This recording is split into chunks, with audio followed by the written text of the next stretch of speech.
Okay. So, this is exactly where I need to be. Need to rest again. What do we need? Fuel and cycle.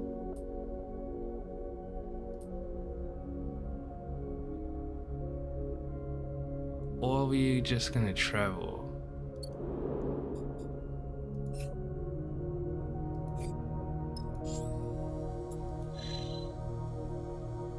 Where's this? The Hollow. Where's this place? I see 11. I could go straight there with fuel. Let's do it.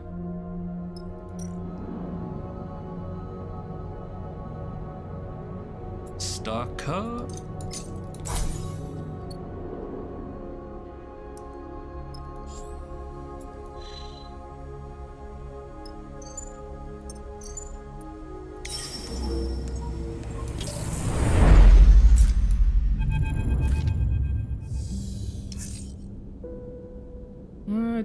Decent day.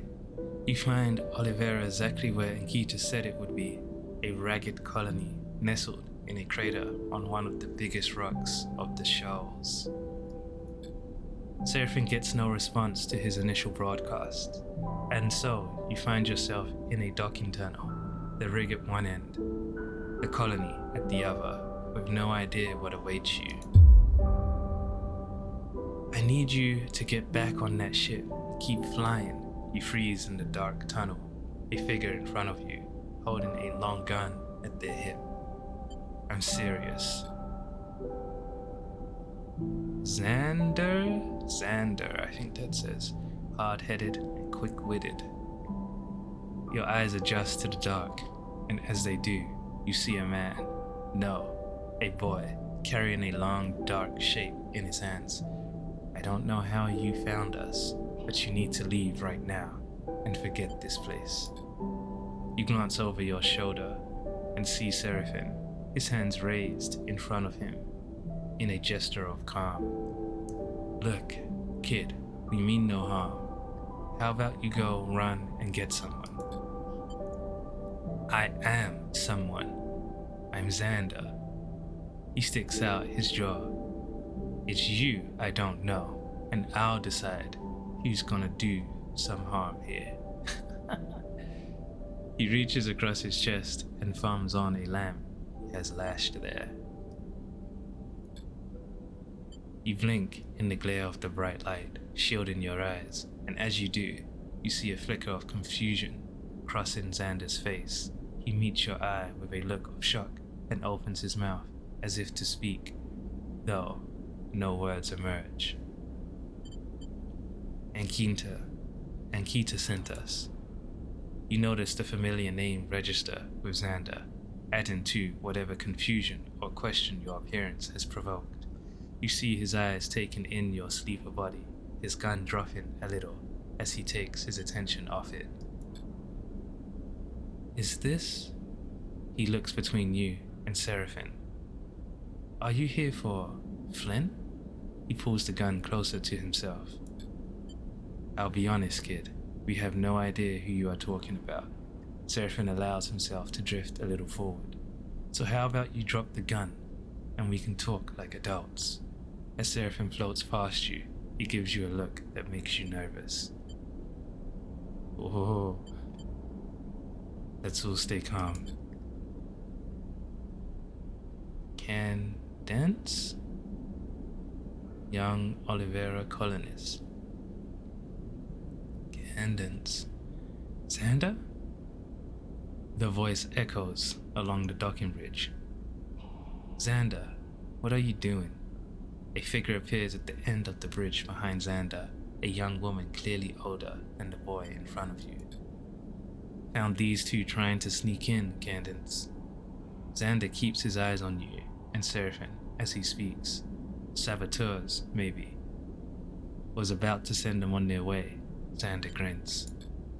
I assure you, we are not saboteurs, miss. Seraphin smiles at Cadence. Cadence sighs and glides towards Xander. Stop messing around with that welder. She snatches the gun out of Xander's hands, and as she does, both of you and Seraphin reflexively flinch. Candace looks at the two of you with a raised eyebrow and turns the gun so you can see it better. You notice the fuel tank and welding muzzle. It probably has an effective range of less than half a foot. Seraphin looks at Xander and rolls his eyes. Seriously? Candace lowers the welder to her side and turns to Xander. Now's not the time. We just got an emergency broadcast from Carmen and Flint. Something's happened. Xander's attitude changes immediately. He turns to face Candace, putting his back to you, as if you had just disappeared completely. What do you mean, something's happened? I don't know. They went quiet in the showers. All we got was a distress signal. Candace raises her hands reassuringly. Don't get excited. They probably just had a technical fault on the ship, but we should check in anyway. We have to get them. Xander grabs the welder back and slings it over his shoulder. In what, Xander? Candy sighs. They took our only functioning ship, the Tender Tides, still in pieces in the hangar. Seraphin gives you a nudge and nods towards Candice and Xander. This is your chance. We have a ship. Xander wheels around in the tunnel, squinting at you in thought. Seraphin moves past you, approaching them. We need to see Carmen, and it seems like Carmen needs our help. He looks between the two of them. So how about we stop messing around in this dingy tunnel and go get your friend? Xander turns back to Candace. Them? Really? He rolls his eyes. We're not the only people on Oliveira. There must be other ships. You want to go looking? They're here now. Candace looks at Seraphin, and they are generously offering to help. She smiles sheepishly. Fine. Xander folds his arms, but I'm coming with you. Fine by us. Seraphin shakes his head and looks at you. Come on then. You both turn and head back into the ship, Seraphin whispering as you do. What kind of backwater has Nikita sent us to? He says, that kid thinks he's some kind of sheriff. Not used to visitors, I guess. Let's just find Carmen. Seraphin nods, agreed. What are we talking about? Xander catches up with you and Seraphin. His mood seems buoyed by the prospect of boarding a ship. You wonder how often he gets to leave Oliveira. You. Seraphin snickers. Xander looks genuinely hurt for a second. Wait up. You turn back to see Candace gliding up the tunnel. I changed my mind. I'm coming too. Give me a minute to grab some supplies. She glances at Xander. Just in case. Seraphin cuts in. I'll give you a hand. That alright, sleeper? We'll be there in a sec. He looks at you. You pause, but Seraphin doesn't seem to be waiting for confirmation, as he and Candace head back into the dock. You are slightly thrown off by his eagerness to be helpful. This is the first time you've actually seen him be welcoming to anyone coming on board the rig. When you get to the cockpit, you notice Xander looking wide-eyed at the consoles and switches. Cool ship, he grins.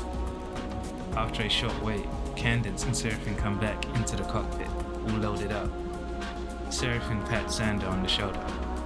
Might want to strap in there, kid. Xander and Candace find a place to settle as Seraphin buckles himself into the flight seat. Alright, he turns to Xander. Show us where to go.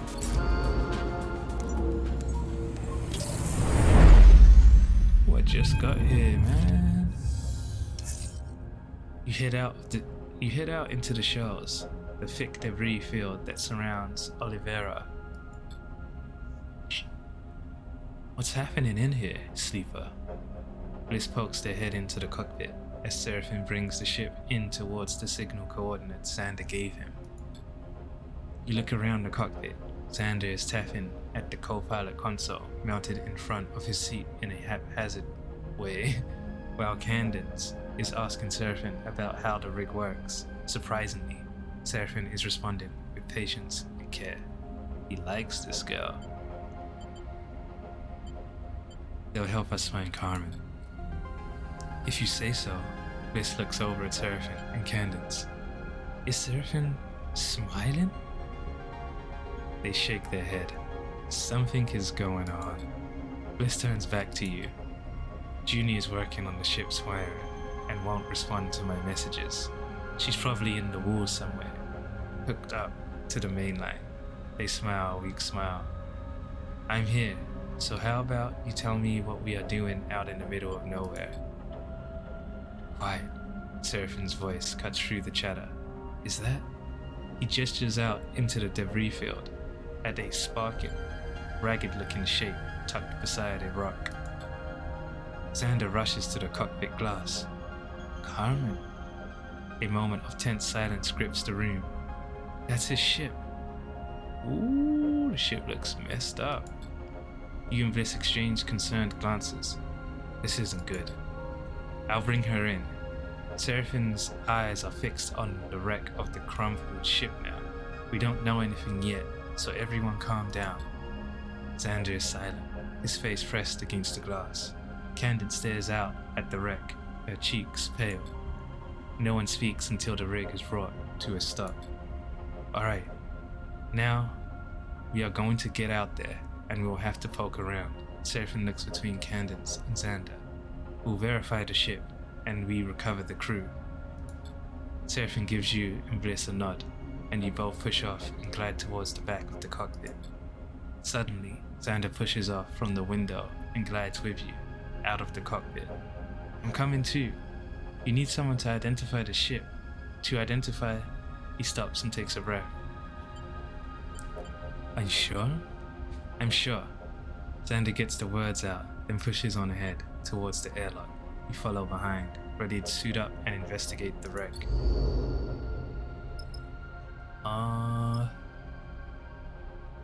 Carmen's ship. This is crazy. They crashed into an asteroid? What did I say? Carmen's ship wrecked. Corvette. Ooh, look at this. Okay, so we have reconstruct events, a crippled ship, hose torn in its hull, and a missing crew. With some thought and careful assessment, perhaps this wreck tells a story. Who? I'll do the job, no problem. On closer inspection, it seems the ship's drive is totally burned out. The ship was running from something. Search the ship. The simplest way to find out what happened is a full search of the gutted ship, but that's no easy task when part of it has been blasted to debris. Sure, I can manage.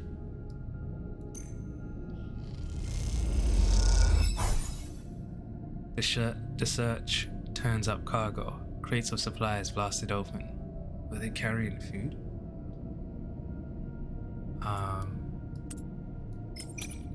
Let's do this wreck assessment. If you want to have any hope of recovering Carmen and Flint, dead or alive, you'll need to start at the wreck and work your way out.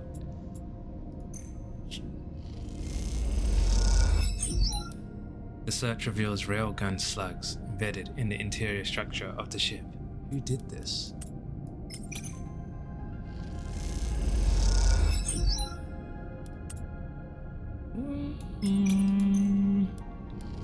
Now, I think I can do this. It'll only... Actually, it might give me stress. Nope. Come on. Hey! You have a sense of what happened here. It's time for a difficult conversation. The search of Carmen's gutted ship has impacted the mood in the rig. As more and more evidence of an attack has appeared, the quieter Xander has got and the more Candence has retreated into the bunks. Now, with the search complete, you are gathered in the cockpit to discuss what's been found. Come on, Candice floats by the door, hugging herself against the code. Tell us already. Xander is perched on the back of one of the seats, flickering at some hinged container he found in the wreck. Open and closed. Open and closed. Explain bluntly. You tell them how it is. The ship was attacked with live weapons fire. They attempted to flee and burnt out the drive. The ship slammed into the debris field and came to rest here, crumpled and crushed. There are no bodies. At the mention of that word, bodies, a shudder runs through those assembled. Then they are here somewhere. Xander has a steely look in his eyes. And we find them, whatever state they are in. He looks at Candace. She nods back at him. Xander's right. We aren't leaving them out here. Carmen made Oliveira what it is. He saved us. We won't come back without him. She shivers and looks at Xander. He would do the same for us. Based on the damage to the ship, Seraphim begins. They are almost certainly dead. We get it. Xander cuts him off. But there are debris trails leading away from the ship. I've seen them. There are. Seraphim holds his hands out in a calming manner. But those could be from secondary explosions or depressurization. We picked the wrong trail and it could lead us in circles, cycle after cycle. Then we better pick the right one. Candice has Xander's steely look now, too. She stares directly at Seraphim, challenging him to answer back. He sighs. Then that's what we'll do. He looks at you with resignation. Whatever happened here, you won't be leaving until you see its end. Oh man. We have to guess.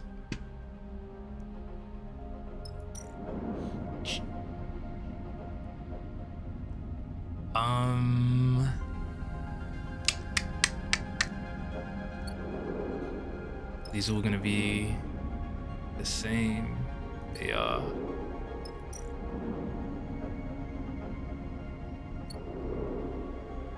Alright, let's rest. And I've got a blocked nose again. Oh, very good day. Oh my god, he's pulling his weight. Juiced up. Let's do this one. Wonder if there's a clue in this. Nah, we're gonna do this one. Okay. Explore the debris. There's only so much you can see from scans. Sometimes you have to explore the debris and pick up the trail from its patterns.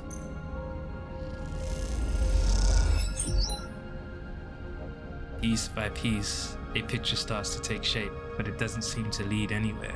Is this the right trail?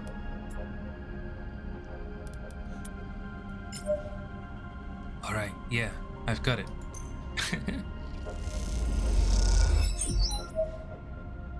Let's keep at it. I wonder if I can get away with using two of these. Nah, let's keep. So I will use this. The story the debris tells is clear. This is a dead end. The crew went elsewhere. Dude. The trail is dead, Sleeper. Seraphim sighs over the comms. It's going nowhere. You have to agree. Picking through the debris has been nothing but an exercise in futility. And now, coming to a dead end, you aren't even sure if there's anything to find out here at all. Loop back to one of the other trails, Sleeper. Seraphim pauses. We're going to keep going. What else can you do? You just hope, for Xander and Candance's sake, you find something soon. I can't say that name. Cadence. Cadences. Cadences.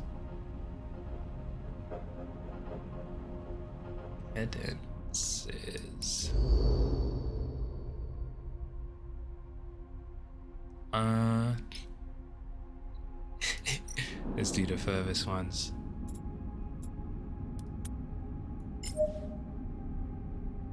Back off, I'm on it.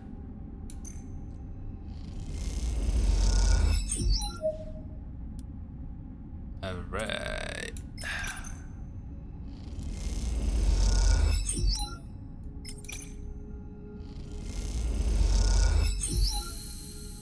The story Debris tells is clear. Debris is mapped and the conclusion is clear. New location discovered. Oh. What was that? Asteroid caves, possible retreat. Search the caves. This guy's finally got something to do. Follow the trail. Tunnel vision. The trail leads to these barren and airless caves. It's hard to imagine someone surviving in here for long. Follow the trail. The caves are dark and winding, but with a sharp eye, it's possible to spot a glinting shred of debris. This trail must lead somewhere. Tunnel vision. Search the caves. Slowly the debris leads into the caves, but it's a spotty trail that's hard to follow. This one. Search the caves. Forget the trail. If the caves are searched comprehensively, then anyone in here will be found. The structure of the caves is becoming more obvious, as are the smaller passages that might have made the perfect safe haven.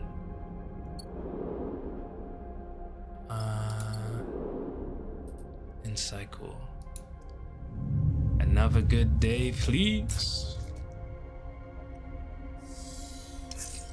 Ooh, it's looking good. Today is all me. I think I'm gonna accrue some stress.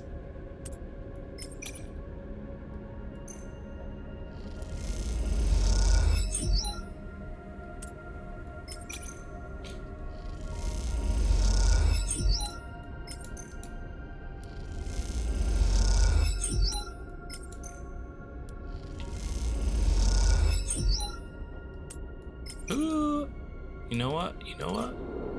We'll do. We'll stress this kid out. Come on, man. Too stress? Seriously, he's done. Okay. Get out of my way. Bruh. Let's see. Wow, okay, forget it then.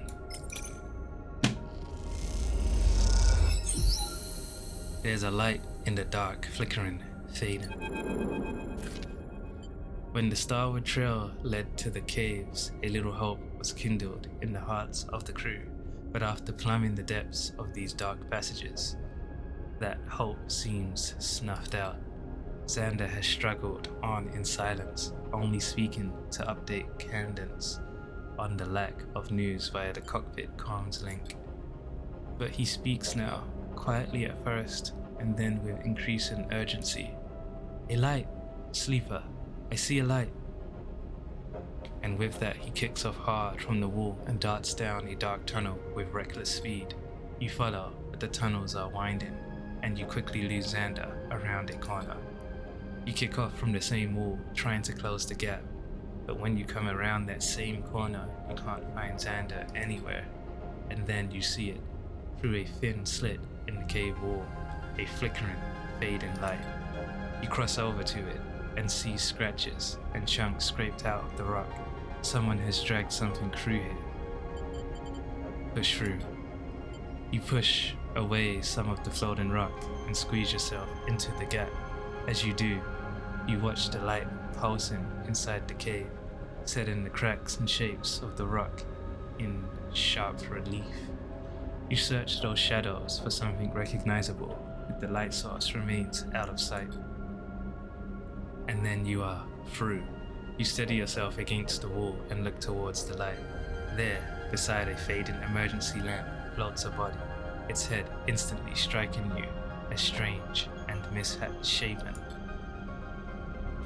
Carmen's body. Sheesh. Is he still alive? You know immediately this must be Carmen. His head is shrouded in an emergency helmet, inflated around him like a balloon, while an oxygen canister floats nearby, attached by a tube. His eyes are closed, his body still. You try to settle your gaze on his chest to see the telltale rise and fall. And then the light catches something else, something broken, a skeletal nearby, a face with bright eyes watching you. Flint. Ooh, a quiet and desperate sleeper. A sleeper? Another sleeper? They watch you with lit irises, ones like yours. Their torn face reveals no emotion. They pose, crouched, coiled even, like a spring ready to strike. You are both frozen, unsure, afraid. Nothing moves. Your eyes trace the damage to their suit, to their body. They look broken, worn down, and you wonder if this is how you look to others, if they flinch when they see you, as you feel the need to now. Carmen! Xander's panicked voice cuts through the silence. He rushes forward to the floating body, and as he does, the other sleeper pulls away from the wall like a statue coming to life. For a moment, you go to intervene, to save Xander from this skeletal figure, but the sleeper falls on Xander to embrace him, and Xander returns the hug.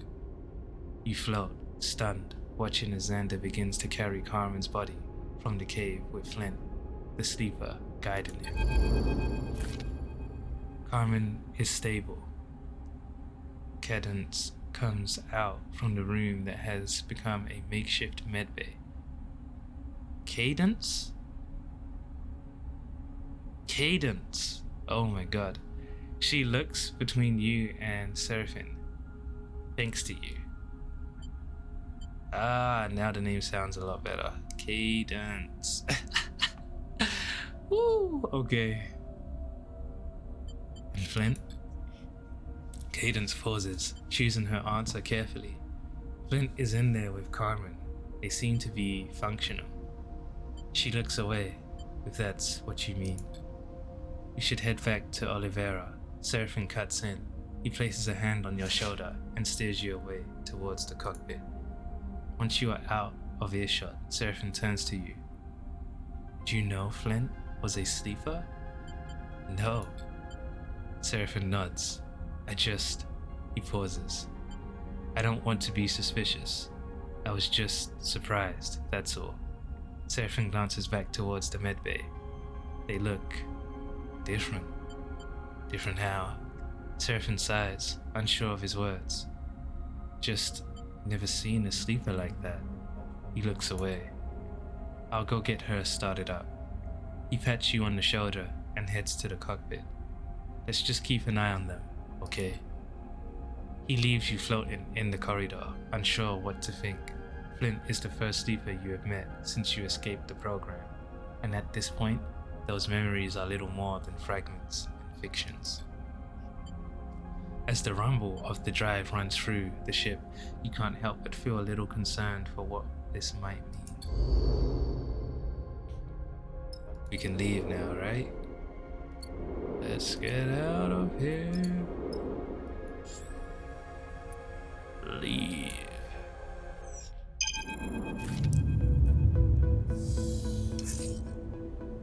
You are left alone with Xander and Seraphine in the docks while Carmen is carefully carried from the rig by Flint, guided away into one of Oliveira's many tunnels and passages. Okay, I believe you, Xander shrugs his shoulders. Seraphine raises an eyebrow. Believe us how? That you aren't saboteurs. He shoots you a sheepish grin, although you never know. I appreciate that. No problem. He nods to you with the kind of seriousness that only children possess. Tell me, kid. Seraphine folds his arms. Why are you so protective of this place? I mean, no offense, but who'd want to sabotage a tin pot colony in the middle of the shoals? Xander bristles at the comment, but controls his anger. You don't get it. Oliveira is a refuge. Why do you think we're hiding all the way out here? He glances at you and then back at Seraphim. I would have thought you'd understand what's at stake here. You've seen Flynn. Seraphim pauses, unsure of how to respond. He looks embarrassed, into silence. Look, Xander says, playing the peacemaker. You brought Carmen back to us. Everyone in Oliveira will thank you for that.